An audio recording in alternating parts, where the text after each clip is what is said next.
Após a nossa análise inicial sobre a oração em um contexto mais amplo, vamos agora nos concentrar especificamente na oração de Jesus, descrita no capítulo 17 do Evangelho de João. A oração do Senhor é verdadeiramente sublime e profundamente tocante. Naquele momento, ele se dirigiu ao Pai em apoio aos seus discípulos, pedindo por proteção contra o mal e pela manutenção da união deles através do amor incondicional. A oração de Jesus é um exemplo do amor e da consideração que ele teve pelos seus, enquanto esteve nesta terra, e permanecerá por toda a eternidade. É uma fonte de conforto e inspiração para muitos cristãos até hoje. Antes de fazer a oração sacerdotal, Jesus estava com seus discípulos na última ceia. Nesse momento, Cristo sabia que sua hora havia chegado e que ele seria entregue para ser crucificado. Antes de enfrentar a cruz, ele orou por si mesmo e pelos seus discípulos, pedindo a Deus que os protegesse e os mantivesse unidos em amor. Agora, se possível, gostaria que você abrisse a Bíblia no capítulo 17 de João e me acompanhasse nesta análise bíblica. No versículo 1 de João 17, Jesus reconhece que a hora chegou, referindo-se ao momento culminante de sua missão terrena, sua crucificação, morte e, finalmente, sua ressurreição. Ele aceita a vontade do Pai e se submete ao plano divino para a redenção da humanidade, demonstrando sua perfeita obediência e confiança em Deus. Ao pedir para ser glorificado, Jesus não está buscando glória para si mesmo no sentido terreno, mas sim para cumprir o propósito divino. Sua glorificação envolve não apenas sua morte e ressurreição, mas também a exaltação à direita de Deus, simbolizando sua vitória sobre o pecado e a morte. É por meio desse ato supremo de amor e sacrifício que ele glorifica o Pai, mostrando ao mundo a natureza graciosa e redentora de Deus. Nos versículos 2 e 3, temos alguns pontos para serem destacados. O primeiro deles é a autoridade e vida eterna. Jesus reconhece a autoridade que lhe foi dada por Deus sobre toda a humanidade. Ele afirma claramente que essa autoridade não é apenas um poder terreno, mas se estende ao dom da vida eterna. Isso enfatiza o papel salvífico de Cristo, indicando que ele tem o poder de conceder a vida eterna aos que creem nele. O segundo ponto é a natureza da vida eterna. Cristo define a vida eterna de uma maneira profundamente significativa. Ele diz que a vida eterna é conhecer a Deus como o único Deus verdadeiro e a Jesus Cristo, o enviado de Deus. Aqui, conhecer não se refere apenas a uma compreensão intelectual, mas a um relacionamento íntimo e pessoal com Deus. A vida eterna é, portanto, mais do que uma duração infinita.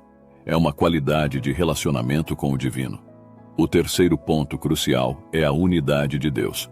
A igreja deve estar em perfeita sintonia com o Senhor. Para ilustrar esse conceito, imagine que você conhece alguém que goste de tocar violão, assim como você. Ambos apreciam tocar esse instrumento musical.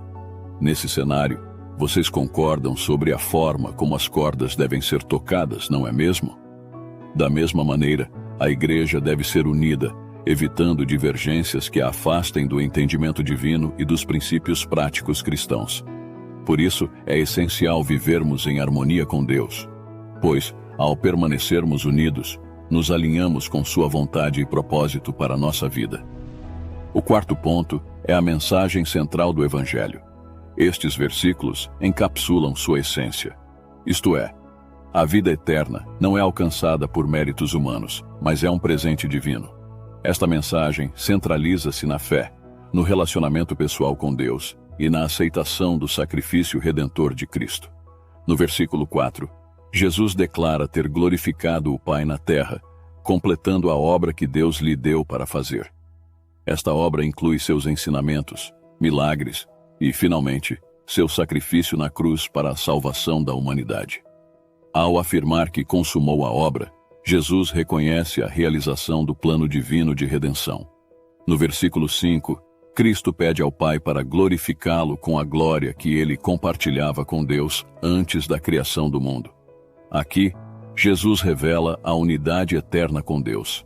Ele existia antes do mundo começar e compartilhava a glória divina antes de sua aparição terrena. Este versículo destaca a preexistência de Jesus como o Filho de Deus. No versículo 6, Jesus fala sobre os discípulos que o Pai lhe deu. Ele reconhece que revelou o nome de Deus a esses discípulos e que eles aceitaram suas palavras como a verdade divina. Isso mostra a importância da revelação divina na aceitação da mensagem de Jesus.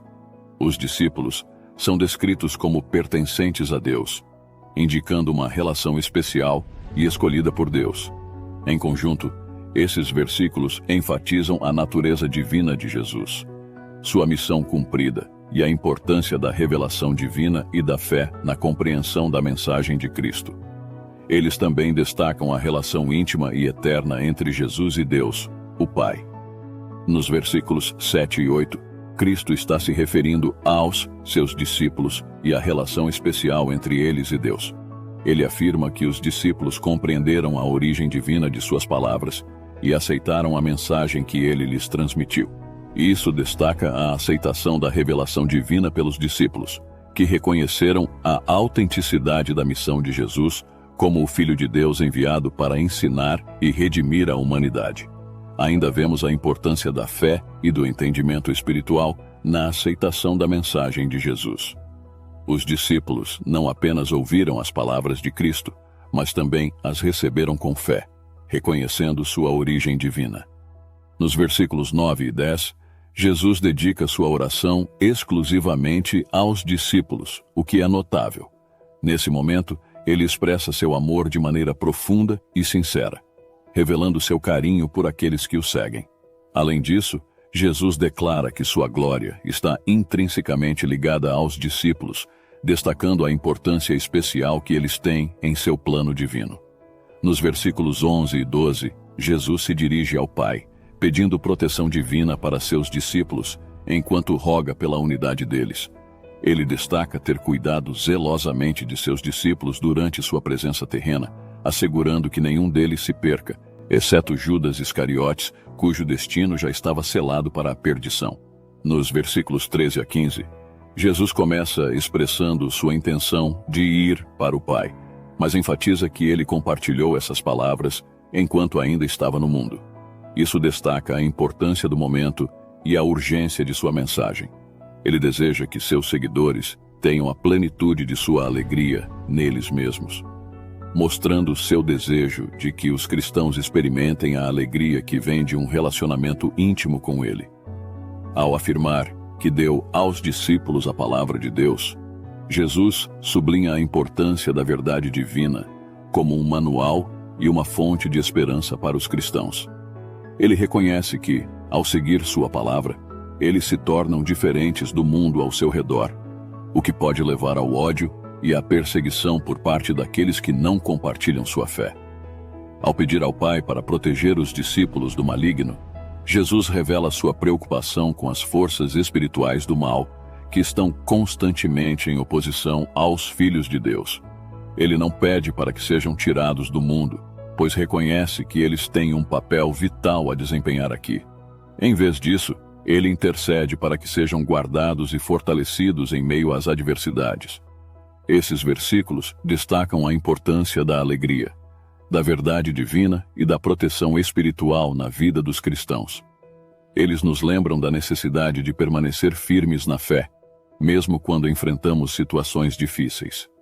Nos versículos 16 a 19, Jesus pede ao Pai para santificar os discípulos na verdade, identificando a palavra de Deus como a fonte dessa verdade. Ele os envia ao mundo da mesma forma que foi enviado por Deus, indicando que eles têm uma missão divina de compartilhar a verdade e de serem testemunhas de sua mensagem. Ao mencionar que ele mesmo se santifica por amor aos discípulos, Jesus mostra seu sacrifício e compromisso para que eles também sejam santificados na verdade. Isso ilustra a profunda conexão entre a santificação dos cristãos e o sacrifício redentor de Jesus, bem como a importância da verdade divina na vida dos seguidores de Cristo.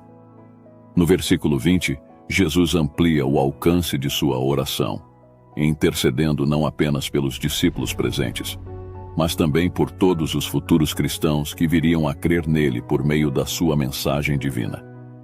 No versículo 21, Jesus expressa mais uma vez seu desejo pela unidade dos cristãos, comparando essa unidade à profunda comunhão entre ele e o Pai. A unidade entre os cristãos não é apenas uma harmonia externa, mas uma unidade espiritual que reflete a relação íntima e perfeita entre o Pai e os filhos. Jesus afirma que essa unidade é crucial para que o mundo reconheça a missão divina dele, demonstrando que a verdade do Evangelho é revelada por meio da unidade e do amor. No versículo 22, Jesus fala sobre dar aos cristãos a glória que recebeu do Pai. Isso se refere à presença do Espírito Santo, que capacita os cristãos a viverem em comunhão uns com os outros e com Deus. Essa glória não apenas nos une, mas também nos conecta ao Pai, tornando-nos parte da família de Deus. Nos versículos 23 a 26, Jesus expressa sua profunda conexão espiritual com seus filhos e sua íntima relação com o Pai. Ele fala sobre sua presença dentro deles e a presença do Pai nele, desejando que todos estejam unidos em perfeita harmonia. Jesus revela sua missão divina, mostrar ao mundo que foi enviado pelo Senhor e que o amor divino os envolve da mesma maneira que o Pai o ama. Ele anseia compartilhar sua glória com aqueles que foram confiados a ele, revelando o nome de Deus e iluminando a verdade aos corações daqueles que creem. Resumindo, a oração de Jesus é considerada sacerdotal, porque nela ele desempenha um papel semelhante ao de um sumo sacerdote do Antigo Testamento, intercedendo por seu povo diante de Deus.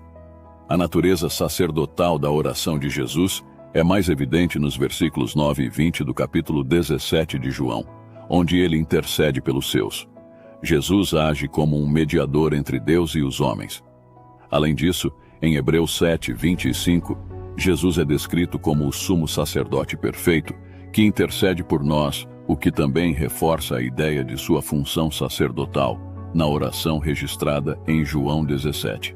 Se você gostou deste estudo, por favor, se inscreva neste canal. Se possível, também comente, mas não se esqueça de deixar um like. Obrigado.